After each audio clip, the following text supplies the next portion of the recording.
Boa noite a todos os irmãos. Mais uma vez estamos aqui para dar seguimento ao nosso estudo do livro do irmão Pentecoste de Números. Estamos no capítulo 16 e vamos partir deste ponto. Lembrando aos irmãos que estão em comunhão que pode estar interrompendo se assim tiver algum pensamento a qualquer momento. Dúvidas. E se alguma irmã ou irmão quiser que leia novamente alguma parte, algum trecho do texto, pode ficar à vontade também, se tiver alguma dúvida. Vamos lá, irmãos. Acho que é bom a gente pregar, né, para um pouquinho para cima, só do primeiro, uma estrofe para cima aí, Jefferson, já aí, o cristão.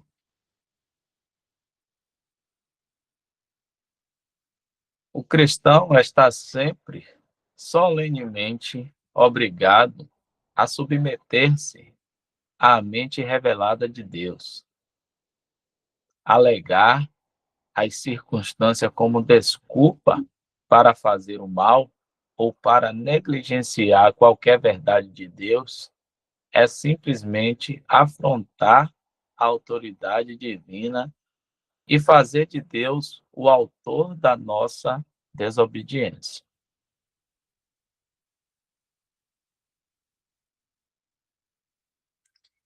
Mas não podemos aprofundar este assunto. Apenas o mencionamos aqui em relação ao nosso capítulo, como o qual devemos agora prosseguir. É, sem dúvida, uma página solene da história de Israel no deserto. Corá e seu grupo aprenderam rapidamente a tolice e o pecado de seu movimento rebelde. Eles erraram terrivelmente ao ousarem se opor aos verdadeiros servos do Deus vivo. Quanto a Moisés, o homem contra quem eles se reuniram, ao ouvir suas palavras sediciosas, entre aspas, caiu com o rosto em terra. Essa era uma ótima maneira de lidar com rebeldes. Vimos esse amado servo de Deus prostrado quando deveria estar de pé. Êxodo, capítulo 14. Mas nesse caso, era a melhor e mais segura coisa que ele poderia fazer. Nunca é útil contender com pessoas inquietas e descontentes. É muito melhor deixá-las nas mãos do Senhor, pois com ele, na realidade, está a controvérsia. Se Deus coloca um homem em uma determinada posição e lhe dá uma determinada tarefa para realizar, e seus companheiros acham apropriado discutir com ele, simplesmente por ele estar realizando essa tarefa e ocupando essa posição, então a contenda deles é, na verdade, com Deus, que sabe como resolvê-la, e o fará à sua maneira. A certeza disso proporciona santa serenidade e elevação moral ao servo do Senhor. Em momentos em que espíritos invejosos e turbulentos se levantam contra ele, É quase impossível alguém ocupar um lugar de destaque no serviço ou ser usado de forma preeminente por Deus sem algum momento ter que enfrentar os ataques de certos homens radicais e descontentes, que não suportam ver ninguém mais honrado do que eles próprios. Mas a verdadeira maneira de lidar com tais pessoas é assumir a posição de completa prostração e insignificância e deixar que a onda de desafeição o envolva. Entre aspas. Quando Moisés ouviu isso, prostrou-se com o rosto em terra e disse a Corá e a todos os seus companheiros: Amanhã o Senhor mostrará quem lhe pertence e quem é santo, e o fará aproximar-se dele. Aquele que ele escolheu, ele fará aproximar-se dele. Faça o seguinte: Corá e todos os seus companheiros pegue incensários, coloque fogo neles e ponha um incenso perante o Senhor amanhã. E o homem que o Senhor escolher será santo. Vocês estão se sobrecarregando, filhos de Levi. Números 16, capítulo 16, versículo 4 a 7. Isso colocava a questão nas mãos certas. Moisés dá grande destaque aos direitos soberanos de Jeová. Entre aspas, Senhor, o Senhor mostrará. E, entre aspas, novamente, o Senhor escolherá. Não há uma sílaba sequer sobre si mesmo ou Arão. Toda a questão depende da escolha e da designação do Senhor. 250 rebeldes são levados face a face com o Deus vivo. Eles são convocados à sua presença, com seus incensários nas mãos, para que toda a questão seja minuciosamente examinada e definitivamente resolvida perante aquele grande tribunal do qual não há apelação. Obviamente, não teria sido de nenhuma utilidade para Moisés e Arão tentarem dar um julgamento, visto que eram réus na causa. Mas Moisés, em sua infinita bondade, estava disposto a convocar todas as todas as partes à presença divina, para que seus assuntos fossem julgados e decididos. Dá um tempo aqui para ver se algum irmão tem algum pensamento.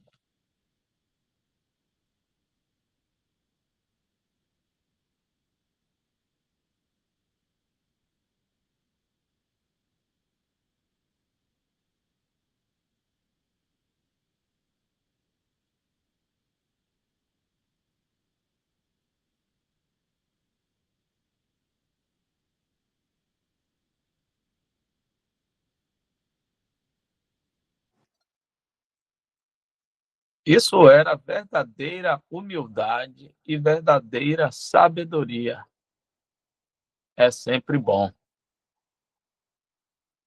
quando as pessoas buscam um lugar, deixá-las ocupá-lo à vontade, pois certamente o próprio lugar pelo qual aspiraram totalmente será o cenário de sua grande derrota e deplorável confusão. Às vezes, você pode ver homens invejando outros em determinada área de atuação e desejando ocupá-la para si. Deixe-os tentar, e certamente, no final, irão ruir e se retirar, cobertos de vergonha e constrangimento. O Senhor certamente confundirá todos esses. Não adianta o homem tentar, portanto, é sempre melhor para aqueles que se tornam alvo de ataques invejosos simplesmente se prostrarem diante de Deus e deixarem que Ele resolva a questão com os descontentes. É muito triste quando tais cenas ocorrem na história do povo de Deus, mas elas ocorrerão, ocorrem e podem ocorrer repetidamente. E temos a certeza de que o melhor plano é deixar que homens de espírito inquieto, ambicioso e descontente se entreguem completamente aos seus impulsos, e então certamente serão recolhidos.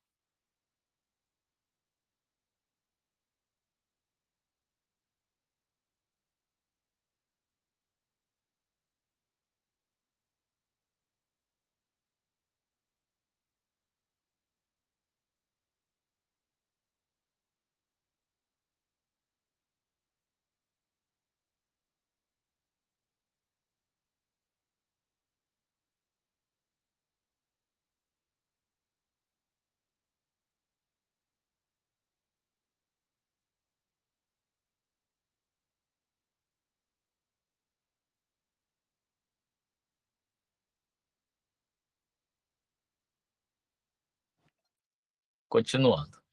Trata-se, na verdade, de deixá-los nas mãos de Deus, que com toda a certeza lidará com eles à sua maneira perfeita. E Moisés disse a Corá: Ouvi, peço-vos, filhos de Levi, parece-vos pouco que o Deus de Israel vos tenha separado da congregação de Israel, para vos aproximar de si mesmo, para vos servirdes no tabernáculo do Senhor e para vos apresentardes diante da congregação, a fim de vos servirdes? E ele te aproximou de si e a todos os teus irmãos, filhos de Levi, contigo, e buscais também o sacerdócio? Por que razão tu e toda a tua companhia se reuniram contra o Senhor? E quem é Arão para que murmureis contra ele? Em Números, capítulo 16, versículos de 8 a 11. Aqui somos conduzidos à raiz dessa terrível conspiração. Vemos o homem que a concebeu e o alvo que ele almejava. Moisés se dirige a Corá e o acusa de ter como alvo o sacerdócio. Que o leitor observe atentamente isto. É importante que ele tenha este ponto bem claro em mente. De acordo com os ensinamentos das Escrituras, ele precisa entender quem é Corá, qual era a sua obra e qual era o objetivo de sua ambição desenfreada.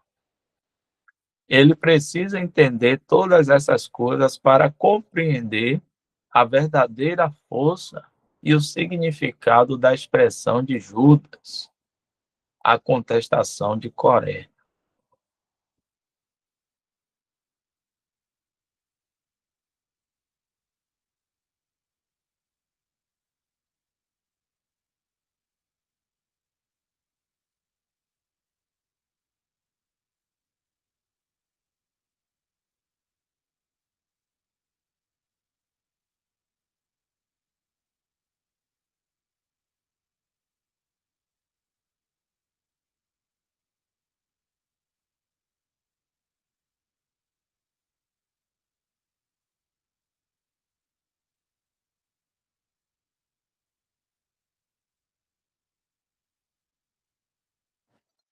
Seguindo.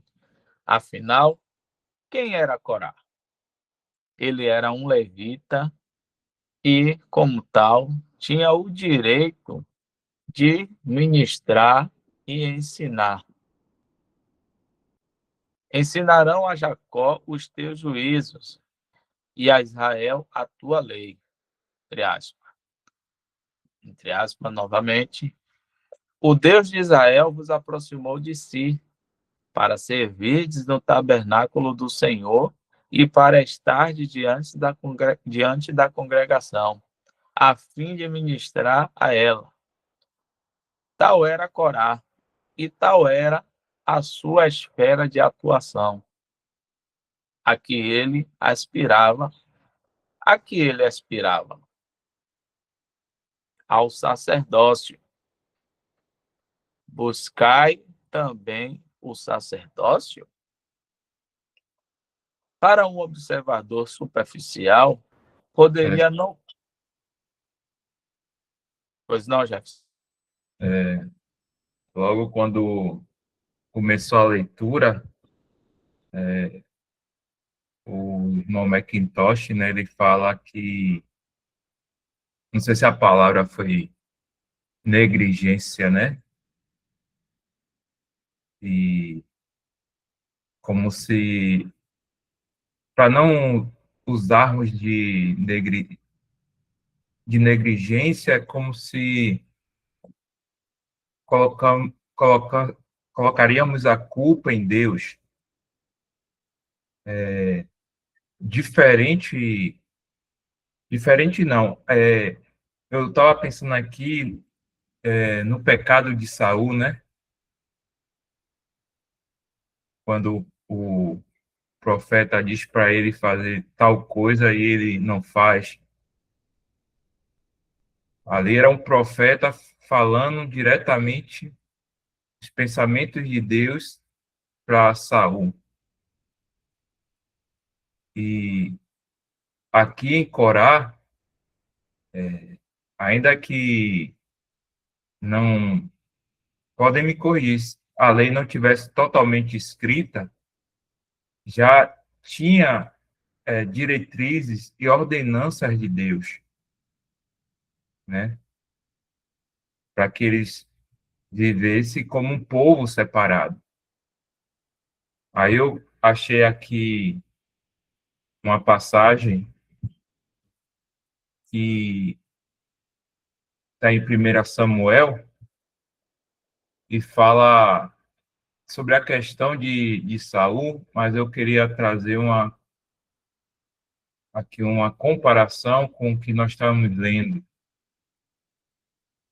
que está aqui em 1 Samuel 15, 23. Porque a rebelião é como o pecado de feitiçaria, e o porfiar é como iniquidade e idolatria.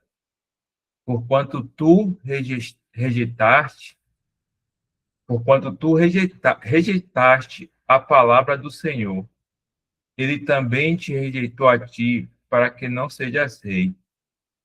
Irmãos, muitos irmãos que não receberam por fé a palavra, seja a palavra de exortação, ou até mesmo Deus usando irmãos para trazer correção, o Senhor, ele vai tratar diretamente como tratou Saul e como tratou, esqueci o nome dele. Lembra aí, Alexandre? Corá. Ou é Corá ou Coré? Corá. Também Corá. ele. Então, o que eu quero dizer é que tem que haver um julgamento quando a palavra, principalmente, vem direto aos nossos corações, naquilo que fraquejamos, né? Naquilo que pensamos. Então, assim, Eu creio que é julgamento, falando agora na nossa dispensação, né, que é da graça, que nós temos um sumo sacerdote, que é o Senhor Jesus Cristo.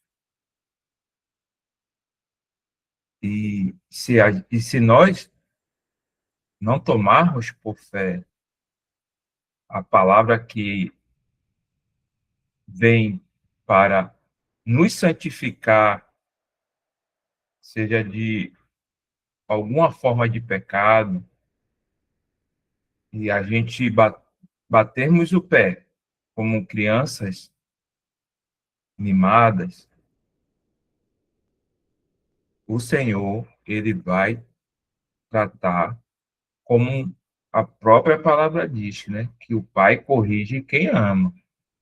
É claro que se eu não já vi irmãos dizer que essa forma que o Senhor julgou Corá foi não é de salvação, não é de salvação, né?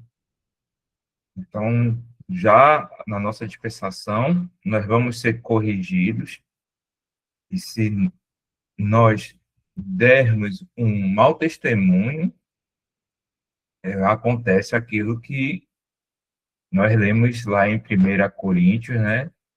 A nossa carne será entregue a Satanás para a destruição, mas não para a, a perda da salvação. Pois não, irmão Leones? Só mais um ponto aí, né, que eu estava observando aqui, lendo essas passagens, né? E aí, como lá em Judas, deu um exemplo aí também no livro do irmão, fala ali de Coré, né? E nós vamos entender essa questão de Coré, aí lá em Judas fala de três classes, né? Como é falado ali de Caim, fazer obra, e Balaão, que é usar a fé para ganhar para benefício próprio, né?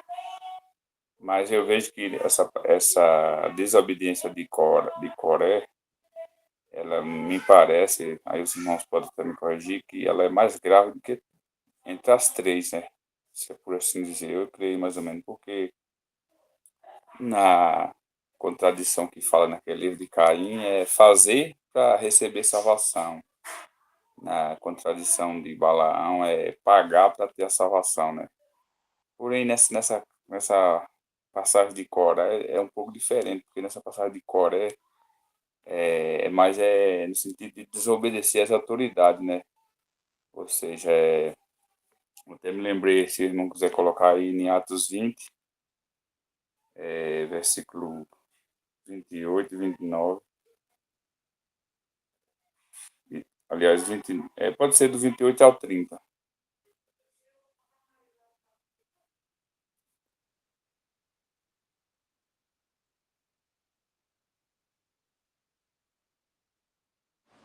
Vou ler aqui. Olhai, pois, por vós e por todo o rebanho sobre o que o Espírito Santo vos constituiu bispo, para apacentardes a igreja de Deus, que ele resgatou com seu próprio sangue. Porque eu sei isto, que, depois da minha partida, entrarão no meio de vós lobos cruéis, que não pouparão ao rebanho, e que de entre vós mesmos se levantarão homens que falarão coisas perversas para atraírem os discípulos após si. Então, irmãos, esse versículo 30 aqui, né, de Atos, eu creio que Coré, ele está incluído aqui nesse versículo 30 porque ele quer atrair seguidores, né? Nós observamos que lá ele não aceitou. Quando alguém. Por que eu trouxe esse ponto de passagem de Caim, fazer obra para receber a salvação, Balaão para pagar pela salvação? Eu creio que essa é mais grave, porque aqui no versículo 30, ele levanta quantas autoridades, né? E se nós observar, os outros dois pontos é menos quanto a autoridade, vamos dizer assim. E nesse versículo 30 aqui, eu creio que Corá aparece nesse versículo, aquela, vamos dizer assim, aquele erro ali continua hoje, porque são pessoas que estão preocupadas, ou seja, em atrair de si para após si, ou seja, o foco não é levar para o Senhor, embora as outras passagens também não seja também, mas essa eu vejo mais grave, porque se nós analisar lá em Mateus, eu não vou me lembrar agora o versículo, tem uma passagem que fala: se vós der um copo d'água que seja por alguém por causa que é profeta ou alguma coisa assim, na verdade, diz que não perderá o seu galardão. Ou seja, então, apesar de uma pessoa estar pregando através de dinheiro, ou fazer obra e tudo, de qualquer forma, ele está apontando um pouco para Deus, né? Mas nessa questão de corar, ele quer trazer para ele mesmo e desobedece a autoridade. Quando ele desobedeceu a autoridade de Moisés aqui, ele também estava desobedecendo a autoridade de Deus, né? Então, se os irmãos quiserem me corrigir aí, os irmãos, talvez, em algum ponto aí, os irmãos podem corrigir, mas dessas três passagens eu vejo que essa de Corá é mais grave. Até aí. Eu, pensando também, viu, irmãos, tem uma passagem lá em Provérbios 6. Vamos dar uma lida aqui. Provérbios 6, a partir do 16.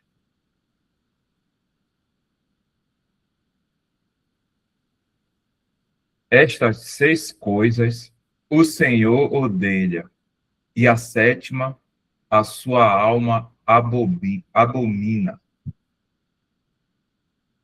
os olhos altivos, língua mentirosa, mãos que derramam sangue inocente, o coração que maquina pensamentos perversos, pés que se apressam a correr para o mal, a testemunha falsa que profere mentiras, e se eu não estiver errado, a sétima, né? E o que semelha a contenda entre irmãos. Então a gente vê a gravidade da rebelião de Corá, né? Porque ele, como o irmão Leões trouxe aí, trazendo seguidores a eles, se opôs ao sacerdócio de Moisés. E consequentemente, quando ele cai nesse erro, ele se opõe, na verdade, a Deus.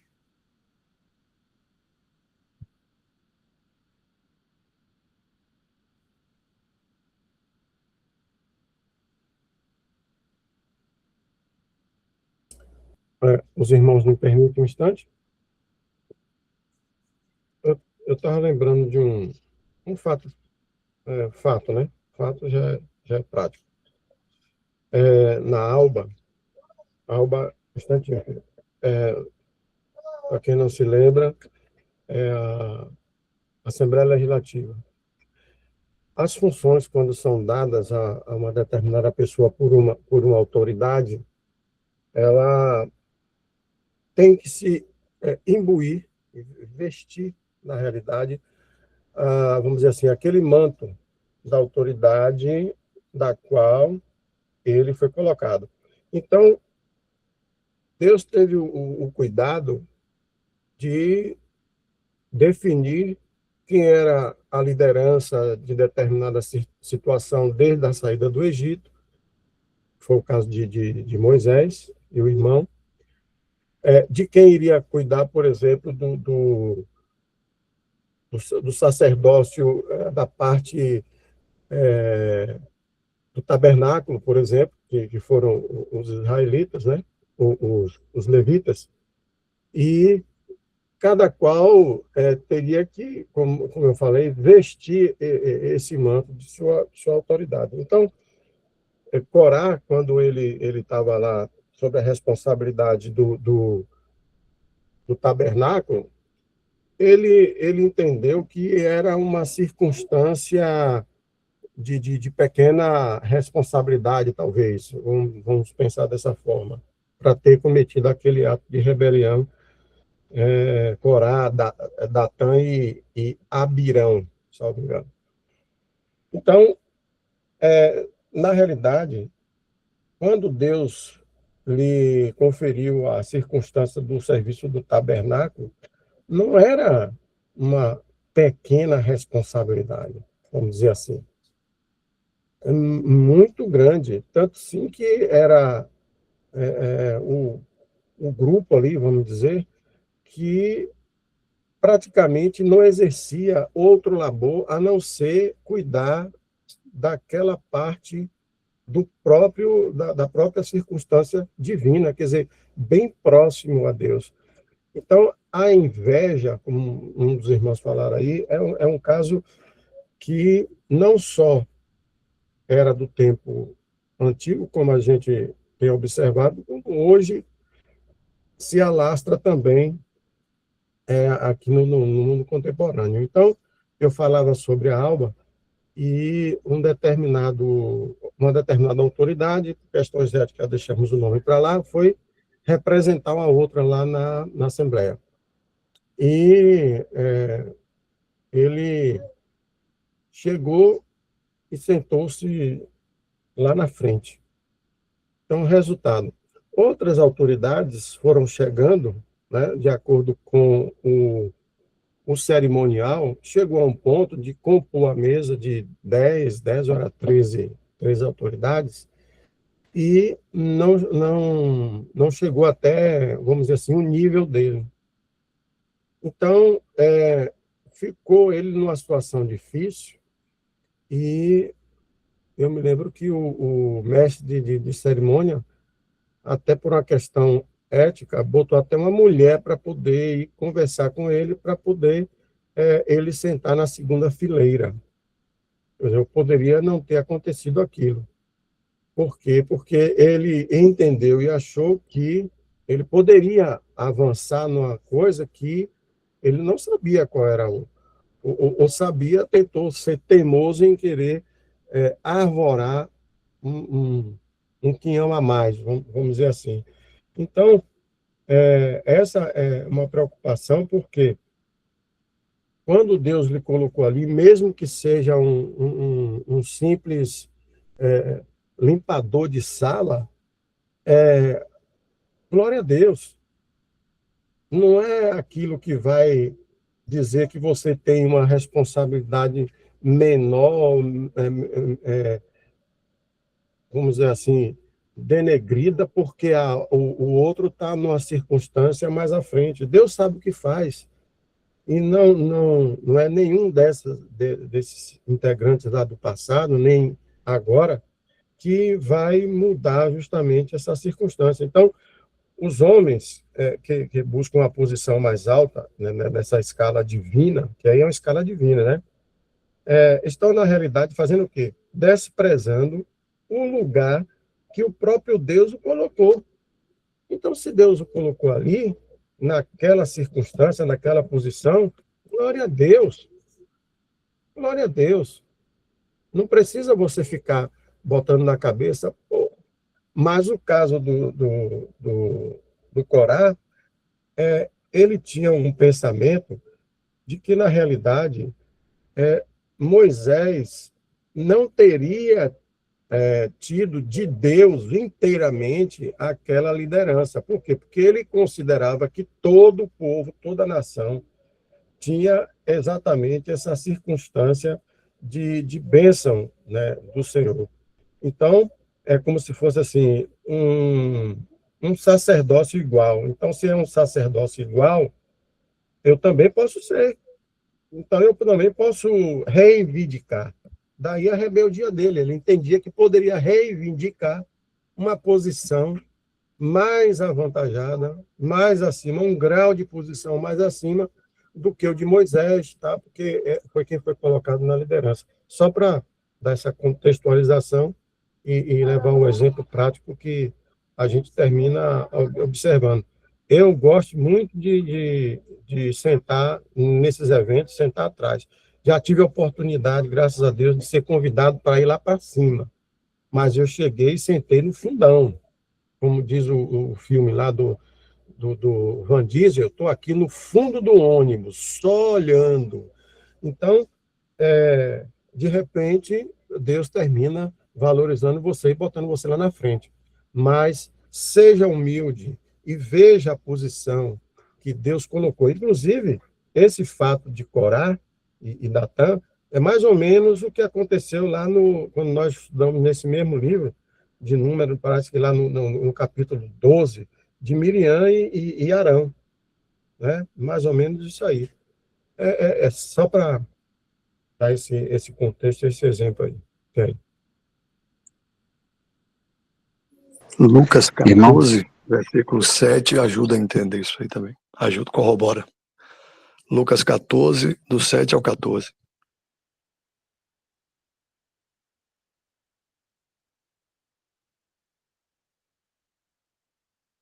Pode ler, Tiago.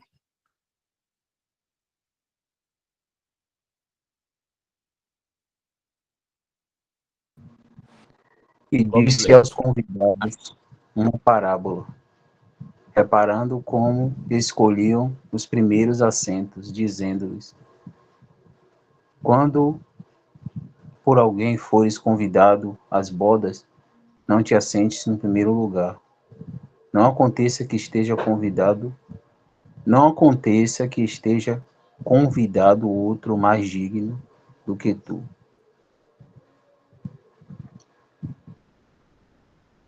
Até o 14.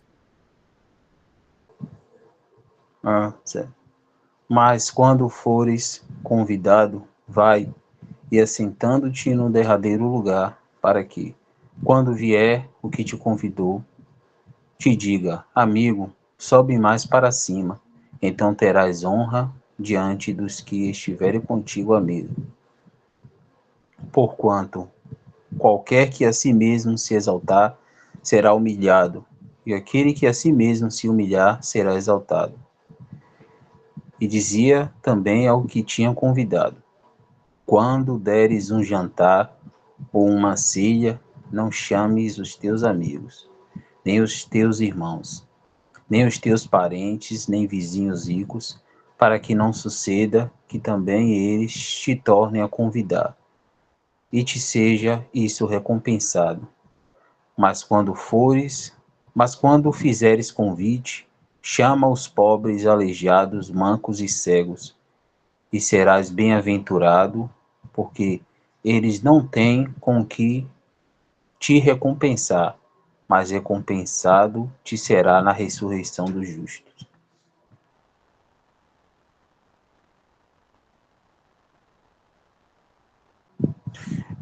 Jefferson, eu sei que já são 9h01, pelo menos aqui no meu relógio, mas enquanto você falava em Newton e essas referências que Isaac trouxe também, eu lembrei até de um exemplo que eu acredito que seja muito adequado, né, no Novo Testamento, desculpa, que vou pedir irmão para abrir rapidinho lá em 3 João, no versículo, 3 João capítulo 1, é isso mesmo, do versículo 9 ao 10,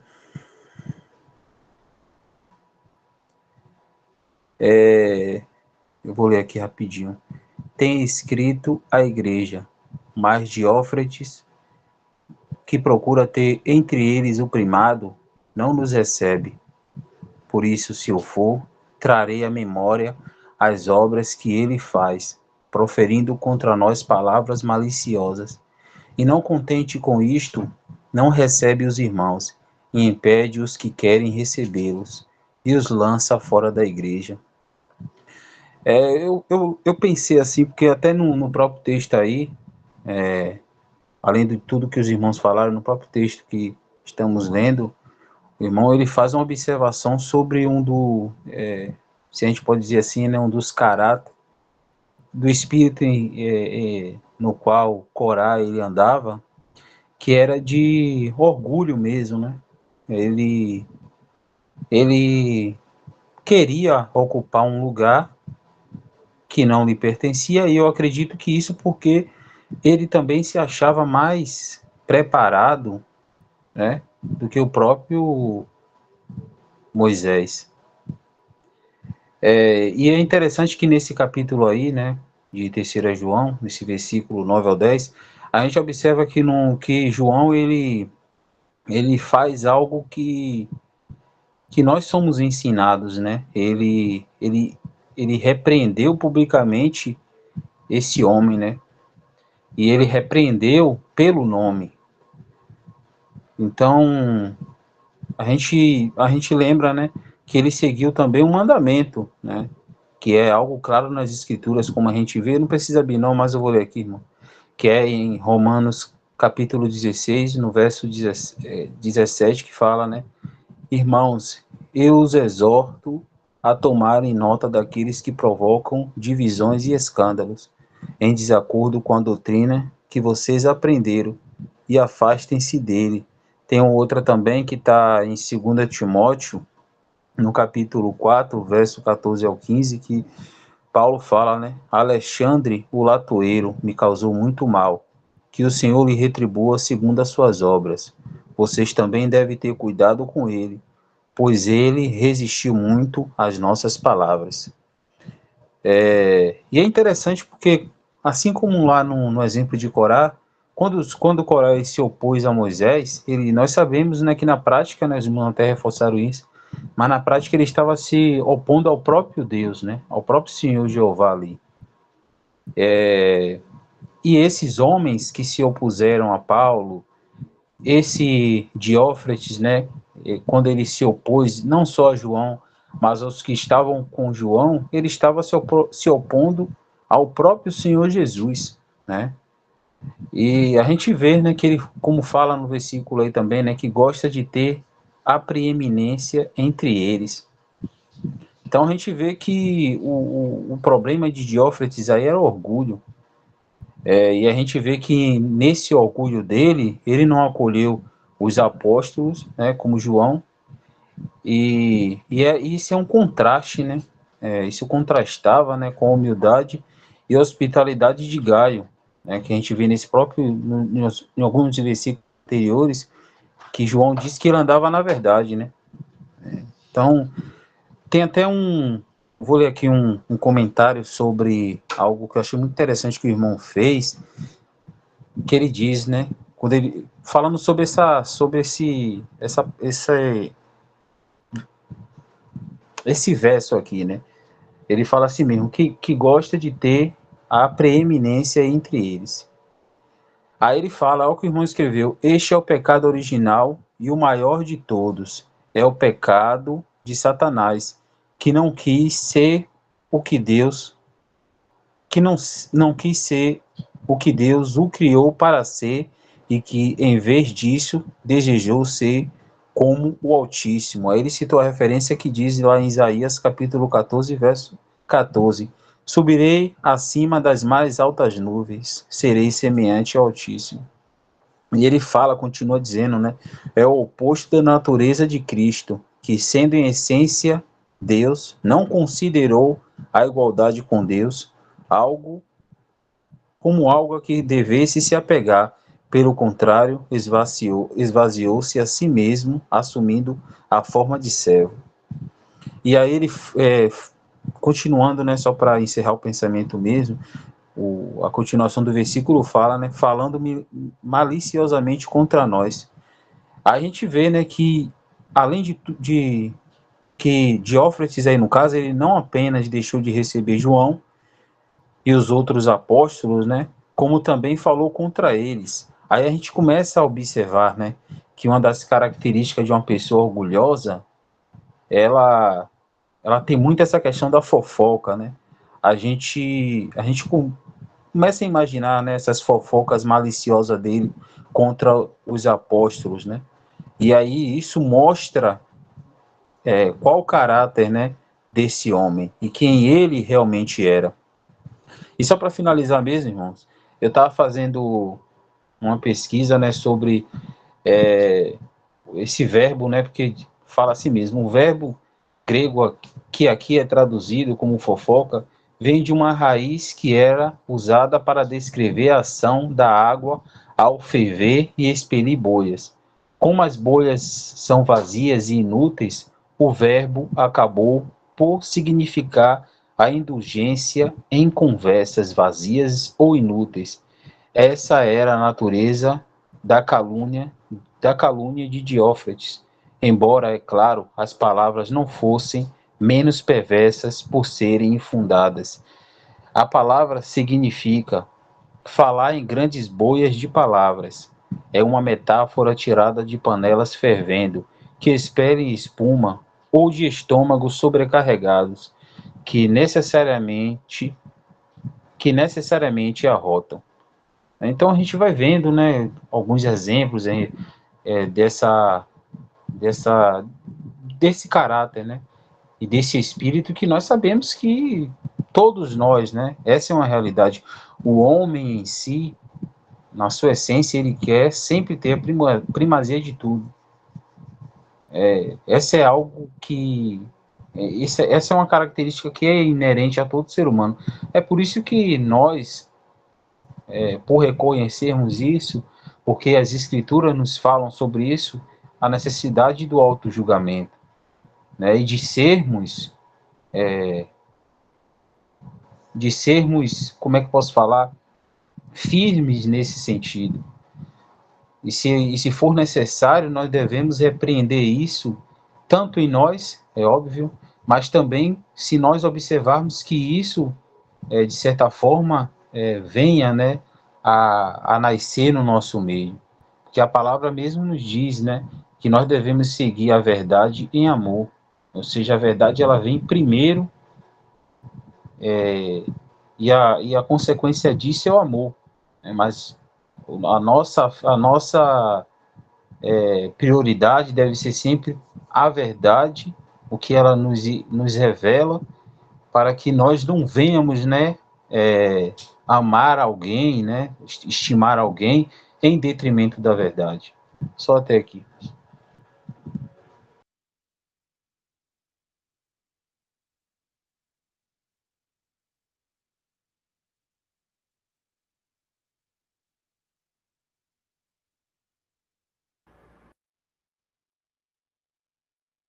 Ok, irmãos, chegamos aqui no horário.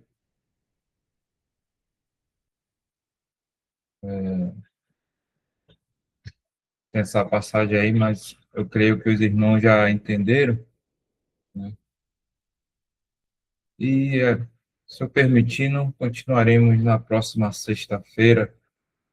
Está aqui tirando a gravação, irmãos.